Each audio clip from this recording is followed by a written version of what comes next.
Howdy, everybody. We're here for day 24. And what a day it was. It is a heavy math day, and you either probably understood the math and got it. I don't know. Maybe I'm missing something, and there's some simpler way to solve this. But you either knew about the math or you didn't, and that's what made it easier to solve. So I'm going to make this simple and just kind of talk about my solution extremely briefly, and then we can go, if you're interested, we can go into more details in the math, for the math in another video. But the first part was kind of like, the way to think about it was, do you remember your high school math? And the second part was, did you take a linear algebra course in high school or in college or whatever, right? So anyway, given that, let's get on to the problem. And again, very math heavy, so I'm going to try and make it short. Never tell me the odds is what it is. And it's because part two, the odds of you doing it are nearly impossible. So it's like 1 in a billion. Clearly the input was designed to be solved, at least in my mind, in this way.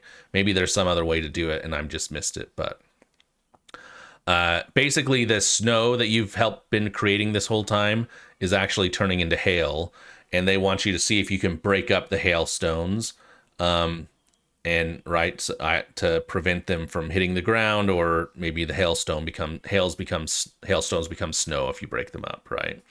So the first thing they want to do is, and this is just, they say ignore that z axis, right, in 3 dimensions. They're going to give it to you in 3 dimensions. Here's the position and here's the velocity.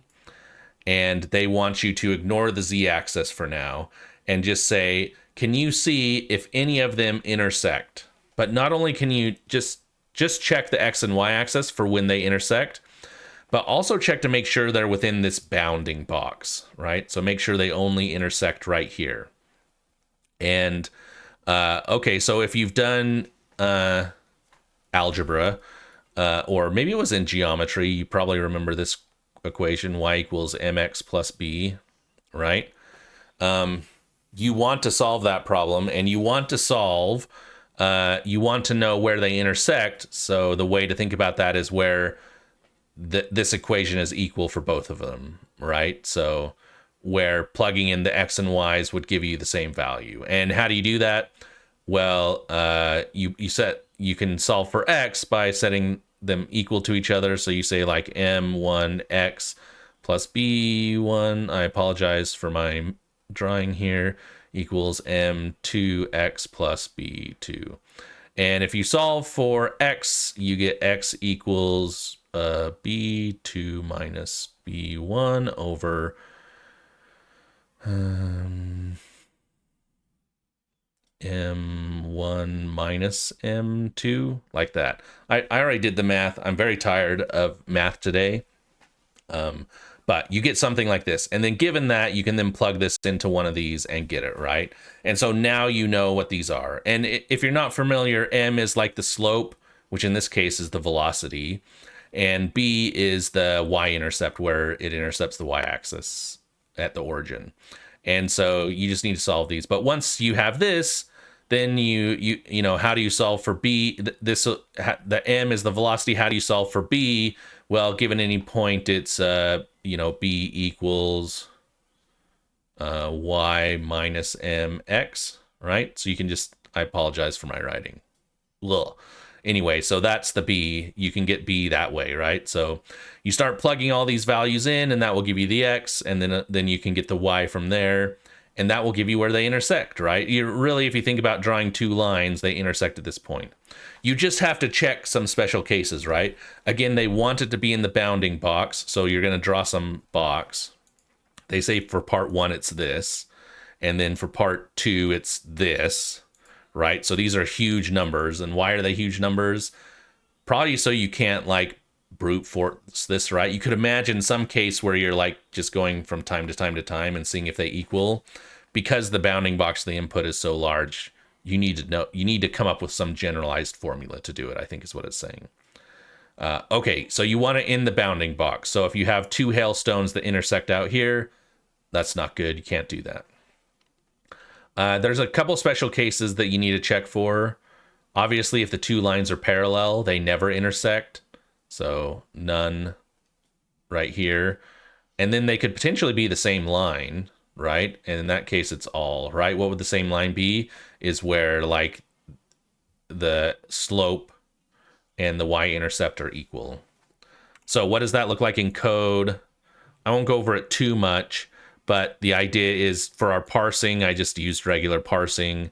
Notice I needed to trim here because the numbers were like right aligned, so you had some spaces. But we get our XYZ point from splitting by commas, and then we get our vector by splitting by the @ sign and doing one for our position and our velocity, right? So now we have our like vector in space, in 3D space. So how do we find out if they intersect? Notice I'm returning an intersection here where it's either going to be a point in space where they intersect, or it's going to be all, and that's when they're the same line type thing. And I'm going to return an option, meaning it could be none, right? If they're parallel, they would not intersect. So how do I, first I just need to do some calculations for the slope and the intercept. And again, I said the slope is just the velocity, so it's y divided by x. And then the intercept is, again, this, I think I did this, right?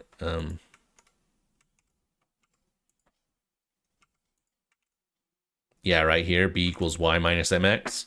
So you just do that, y minus the slope times the x position. And now you have the slope and the intercept for both of the vectors, right?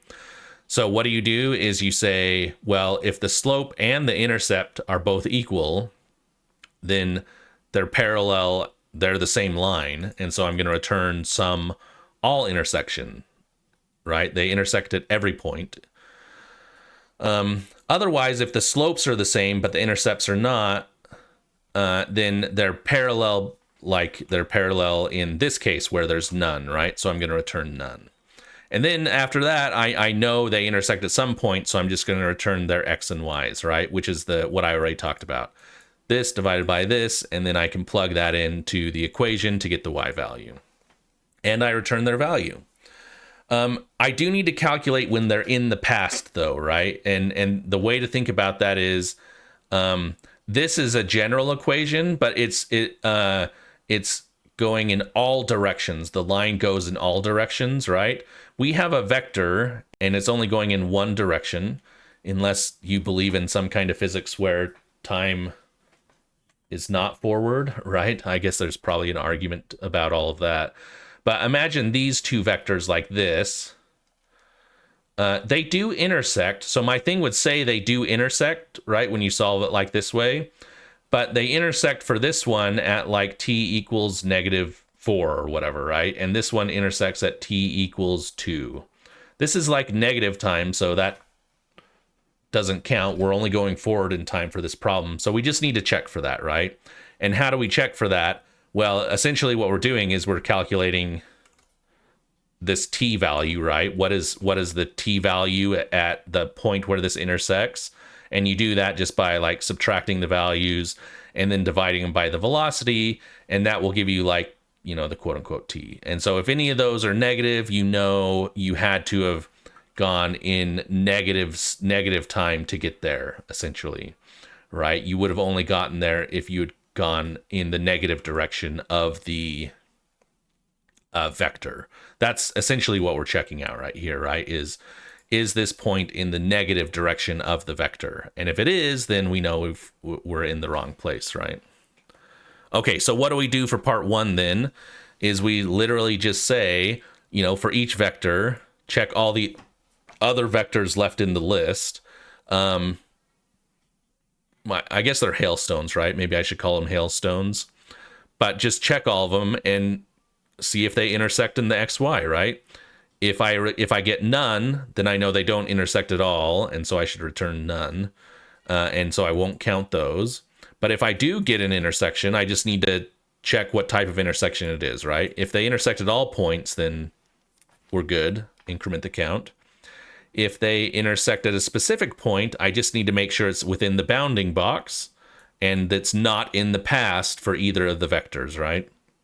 That's this check right here and this check right here is all I'm doing. And if all that criteria is met, I increment the count now.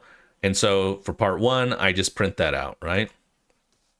And that's what you get. Again, you're using these values for the bounding box. So was that problem tough? I mean, if you remember the math, you probably could figure it out. I actually don't have a problem too, is if you don't remember the math and you looked online and you're like, hey, how did two things intersect? You could probably find some equation that would do it. And it may actually be like simpler than what I did here. Again, I'm only doing like what, 1, 2, 3, 4, 5, 6, 7, 8, 9 or so, calculations. There's a potential for like combining them all together and doing a very simple one.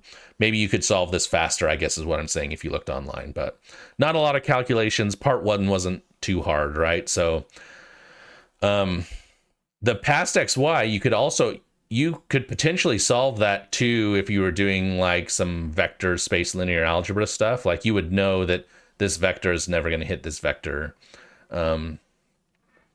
Another way to think about it is some line segment, right? Like if these were line segments that extended this direction, and you only were interested in this bounding box, so you could say, oh, the line segments end within this bounding box or on the edges of these bounding boxes. You could then figure out if these intersect too. So there's definitely some other ways to solve it. This just happens to be the one that I solved it. Okay, so given that, let's move on to part 2. And this one I will make very fast because it's a linear algebra solution. But I'll describe the problem, and at a high level, I will describe to you like how you need to solve it.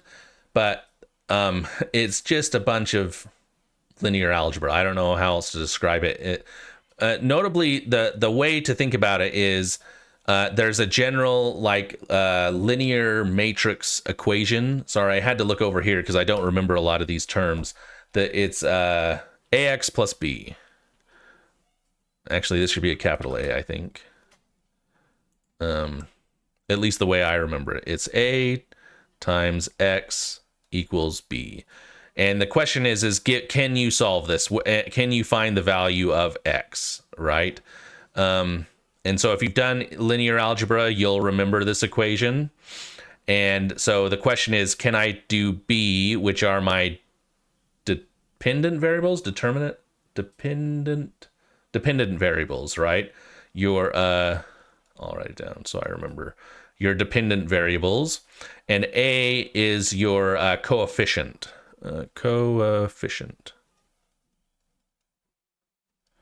And if you know these two things, you can solve that problem, right? But let's go to the actual problem for part 2. What it says is, if you include the z-axis, so now you're in all 3 directions, it turns out none of the hailstones will ever collide. That's what they tell you. So I just assume that's true. And so they want you to grab a rock and find, can you pick a velocity and a position to throw it at such that it will hit all of the hailstones as they're falling. So imagine all the hailstones are falling at different rates and in different directions, and you're going to throw a stone so that it's going to hit them all. And I'll try and draw this really quick.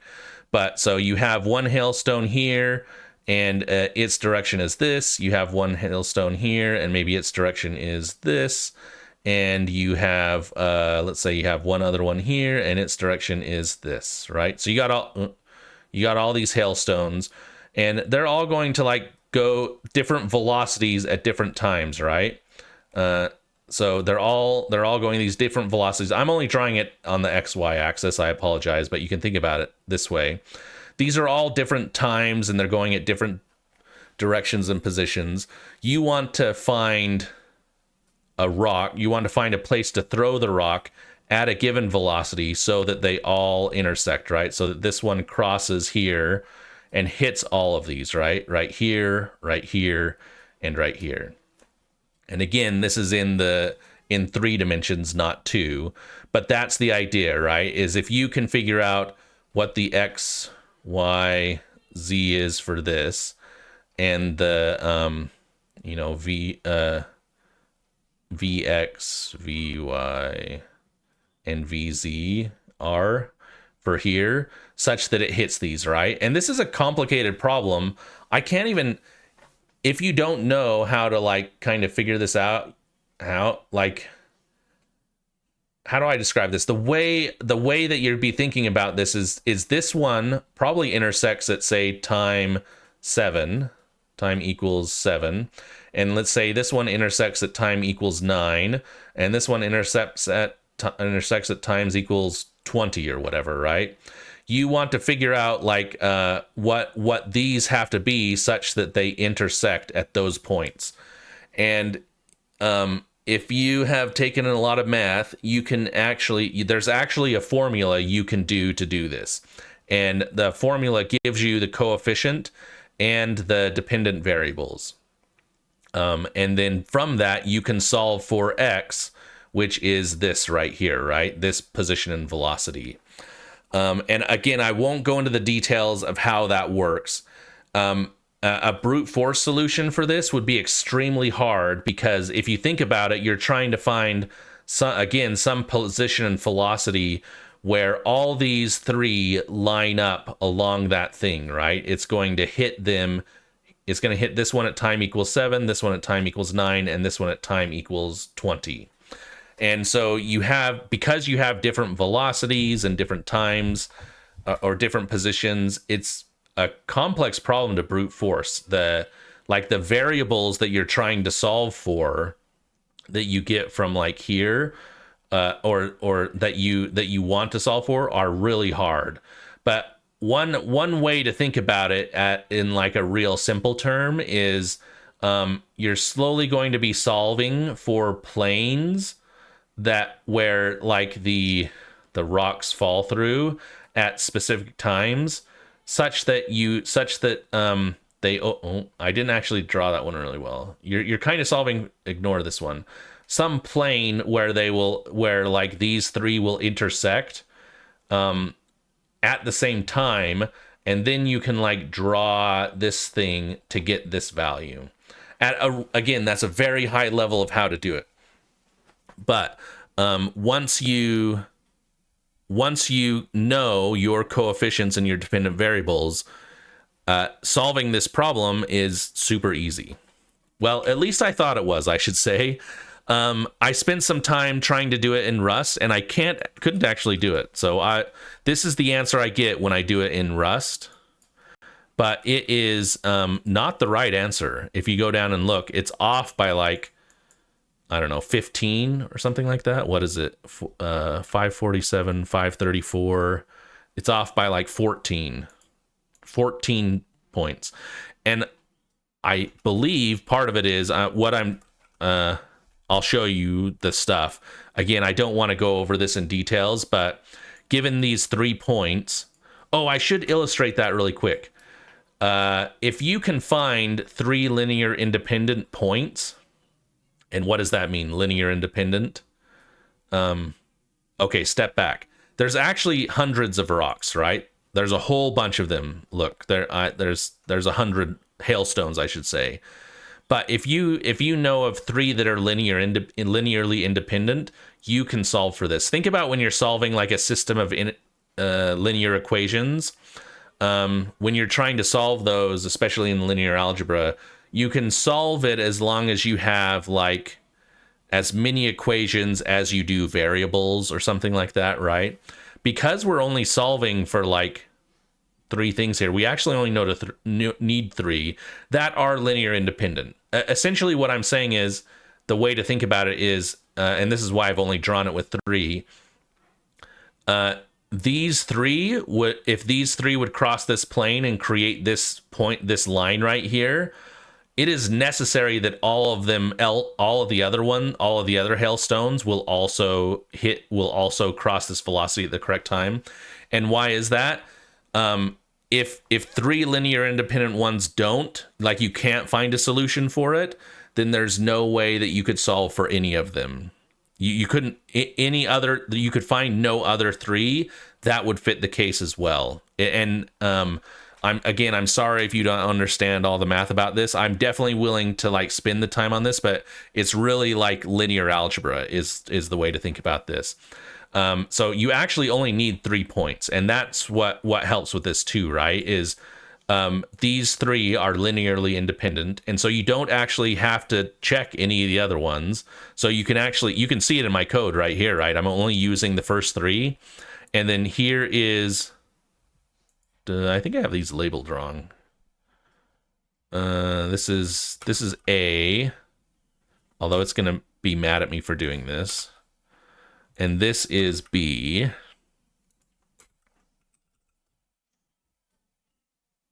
Yeah, I think that's right. Except this would normally be a big A. Maybe we can just call it. No, you can't even do that, right? So anyway, it's A and B. Because what you're trying to solve for, did I already say this? Yeah, AX equals B.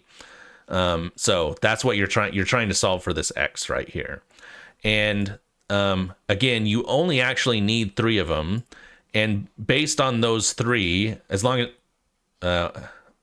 did I say this? Linear independent, the idea is that they aren't, like if they were the same line and they fell on, those 2 wouldn't help you, right? And I don't know if that's the case for any of these, but if there are any that were the same, then that's not going to help you solve the equation, right? There would then be, basically you'd be finding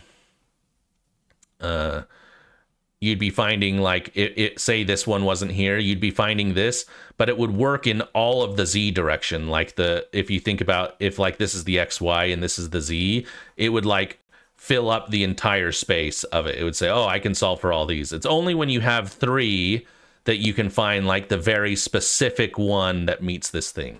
So that's why they need to be linear independent. I feel like I'm already going too deep into the math. The gist is, if you know how to do this, it's literally just figure out your B, which is your dependent variables. If there's some linear algebra guy out there and I'm saying these wrong, I apologize. Please correct me. These are like your dependent variables, and this is your coefficient, and then you can then solve for X, which gives you this, right? But again, it actually doesn't work in Rust. So here, if I run it, it does not work in Rust. So I solved it in Python, and maybe I have something wrong with my Rust code. I don't think I do, but here you can see me solving it in Python. So what does it look like? I create a point, I create a vector, I kind of do the same thing, but I'm doing, Python-y stuff, right? I'm going to read the input and replace all the extra spaces with a single space. Then I'm going to split by the @ and split by the commas, the same way I did before to get my vectors. I didn't do part 1 in Python. I already showed it to you in Rust, but here it is in Python, where you just get the 3 velocities and positions of the 3 vectors. Notably that they're linear and independent. And then you just solve AX equals B, right? I know what A is. Yeah, did I do this one right? Yeah, this is A. These are my coefficients. And this is B. These are my dependent variables. And based on that, I can just call this solve one, right? So using the NumPy library, I just call solve for that, given A and B, and that gives me the rock. That gives me the actual position and the thing. I printed it so you can see. I can try and run this. You can see this is the position. It's some absurdly large position, and then these are the velocities. But given these, that's what it does. And it asks you, it says the answer should be the sum of the positions. What do you get if you add up the x, y, and z coordinates of that initial position at time 0, right? And that's what you're solving for, which is right here. So it's just the sum of this one, and this one. And you can see here, I do actually get the right answer. So that was a way I went down a long path, right? But this actually does give me the right answer, whereas the Rust one doesn't. And so I don't know if I got one of the values in here twisted about, or if it's some kind of rounding issue with floats in Rust versus floats. Ooh, I wonder if I could change them to 32. Like maybe it's a resolution thing.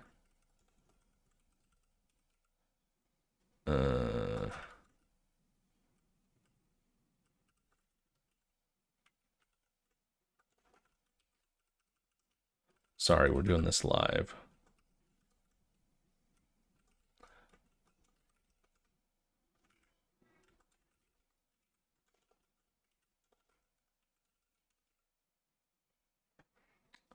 Nope, that's even worse. Yeah, I do think you need... Anyway, it gives me the wrong answer, and I don't actually know why. It's off by about 14. So I don't know if one of my logics are wrong. None of these things are...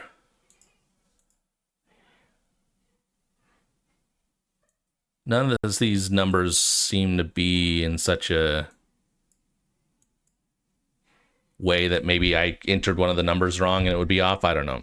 I don't think that's the case, but I couldn't solve it in Rust, and so today it was a weird day again. If you know the math, at least for me, it solves almost instantly, right? I mean, you can look at the problem. It's just like it spits out the answer because you're just solving, you're doing some linear algebra to solve it, and boom, you got your answer. I am interested to go look, and so I'm after this, we'll do a deep dive on day 24, I think some other day, where we can talk about the maths if you want. I don't know why you'd want to, but we can talk about it if you want. Or we can also look at how other people solved it, particularly if you don't know the linear algebra way, right? So like I'm thinking some ways to do this is you could potentially, given the set of vectors, you could try and, I know they have tools where you can do like solvers, like if you given the set of vectors, you can put some constraints and say, hey, I want you to give me an XYZ and a V, X, VY, VZ, such that, you know, for all of these points, they are equal to each other, and it would like run the numbers for you. I don't actually know how you do that, though. I've never used one of them. What else? If you could find, and I didn't do this, if you could find something interesting about the data here, like it would be interesting to kind of graph these out in the directions, you may be able to find that there's many of these that like overlap, is the way to say about it, meaning like they all kind of intersect at a specific point in time. And if you can find that like point in time where like the bulk of them intercept or many of them intercept, maybe you like throw the rock and it like hits them all type thing. Anyway, there might be some like data analysis you could do on this to say, oh, they actually like kind of bulk up or they line up really well at this position. And like if your velocity is some static value, what is the answer? Like your velocity is like -6, -3 and e to the 2, 301, 970. Yeah, I don't know what it would be, but like you could potentially say like, oh, there's some like cadence to the hail such that you can easily figure out a velocity, and then you just have to figure out where and then you can like put your thing back from there. So if you solved them those ways, please let me know. Send me a link to your code or something, and we'll do another deep dive on day 24 to solve it, because this one was just, at least for me, it was super math heavy. And like I don't want to give you some impression that I just right, if you look at